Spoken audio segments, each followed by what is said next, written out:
आइए मैं राम पर पढ़ता हूँ। अरे एक बिल्कुल बीरस का मतलब वही नहीं कि हम पाकिस्तान में झंडे गाड़ आएँ। एक दो छंद रखता हूँ और एक गीत पढ़ना चाहता हूँ। मैंने इन दिनों एक गीत लिखा, राम बने द्वारकाधीश, भगवान कृष्ण की नगरी है राम। और मैं कृष्ण को दो युगों का मिलन के दिखाने की कोशिश की है। एक शोधपरक गीत है और आप सब सुधी श्रोता बैठे हैं, मफतलाल जी उस गीत को सुने। उससे पहले मैं दो मुक्तक रखता हूँ, दो छंद रखता हूँ। स्वागत सौरभ भाई, स्वागत। जब हम राम के मंदिर में जाते हैं और शंकर जी के मंदिर में जाते हैं, बीरस को छोड़ता हूँ और कोई नई बात करता हूँ कि जब हम राम के मंदिर में जाते हैं और शंकर जी के मंदिर में जाते हैं तो एक अंतर महसूस करते हैं। जब शंकर जी के मंदिर में जाते हैं तो शिव परिवार कहते हैं, लेकिन राम के मंदिर में जाते हैं तो कभी राम परिवार नहीं कहा जाता, राम दरबार कहा जाता है। बस यहाँ से दो मुक्तक रखता हूँ, वो गीत पढ़ता हूँ कि शिव के हाथों में गौरा शब हो हाहाकार होता है। शिव के हाथों में गौरा शब हो हाहाकार होता है। यही है प्रेम की वो नींव जब परिवार होता है। क्या बात। और जहां पग पग पे अपमान का प्याला पिए सीता, वो घर घर नहीं होता सदा दरबार होता है। वो घर घर नहीं होता सदा दरबार होता है। और चार पंक्तियां सीता के हवाले से कहता हूं और वो गीत रखता हूं कि तेरे नाम जो लिख कर वह पत्थर तुम्हारे हैं। भैया बैठ जा, भैया भैया एक प्लीज प्लीज इसको बाद में बांट देना, बस आरती के पूजा की तरह पढ़ रहा हूँ इसके लिए। स्वागत। हाँ, बीरस होता तो खूब बांट लेता, हाथ से होता बांट लेता, कोई टेंशन नहीं। कि तेरे नाम जो लिख कर वह पत्थर तुम्हारे हैं। वाह। कभी जो सूख ना पाए वह अश्रु हमारे हैं। और तपे हैं हम सदा अपमान की अग्नि परीक्षा में, कभी अपनों से हारे हैं कभी गैरों से हारे हैं। कभी गैरों से हारे हैं कभी अपनों से हारे। वो गीत पढ़ता हूँ। राम बने द्वारकाधीश, सब लोग जानते हैं कि सीता धरती में समाई और वैकुंठ पहुंची। राम ने कुछ समय राज किया और सरयू समाधि धारण करके वैकुंठ पहुंचे। जब राम पहुंचे होंगे, सीता पहले से मौजूद रही होंगी, तो पत्नी होने के नाते कोई ना कोई तो उलाहना दी होगी। बस यहीं से प्रारंभ करता हूं गीत का। सिर्फ पूजा की तरह सुन लीजिएगा, जहां आपको अच्छा लगे वहां पर आप आशीर्वाद दे दें। मंच का भी विषय चुना है। वाह वाह, बहुत सुंदर विषय है। कि स्वागत है राम अभिनंदन, स्वागत है राम अभिनंदन, स्वीकार करो मेरा वंदन। कब से आतुर थे यह लोचन, जाने कब आए दुख मोचन।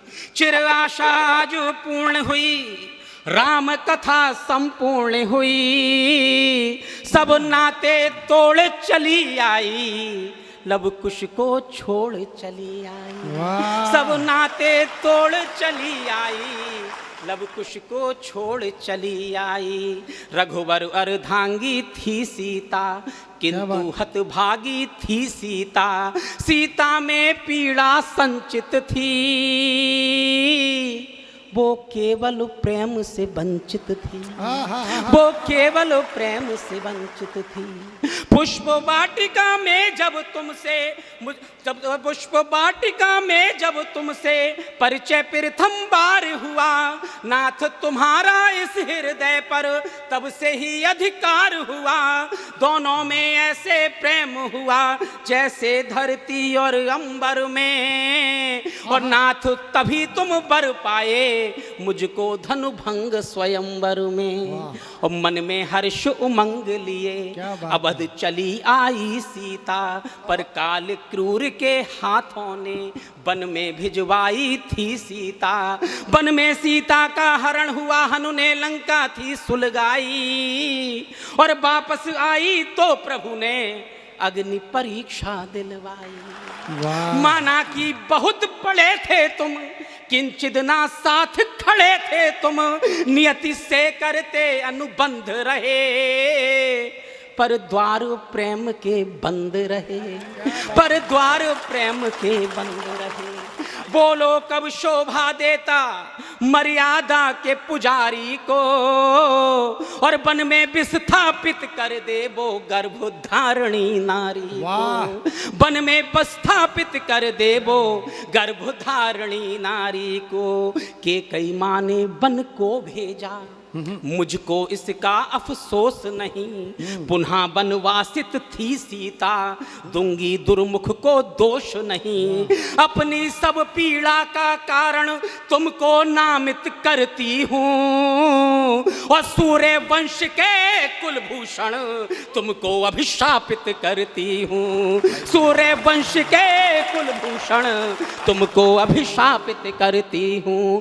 त्रेता में प्रेम से वंचित मैं, त्रेता में प्रेम से वंचित मैं, तो तुमको भी खोना होगा। और द्वापर में राधिका के प्रेम को नाथ छोड़ना ही होगा। द्वापर में राधिका के प्रेम को भाई क्या बात है, छोड़ना ही होगा। मैं रुक्मणी रूप में आऊंगी, मुझको न कोई बाधा होगी।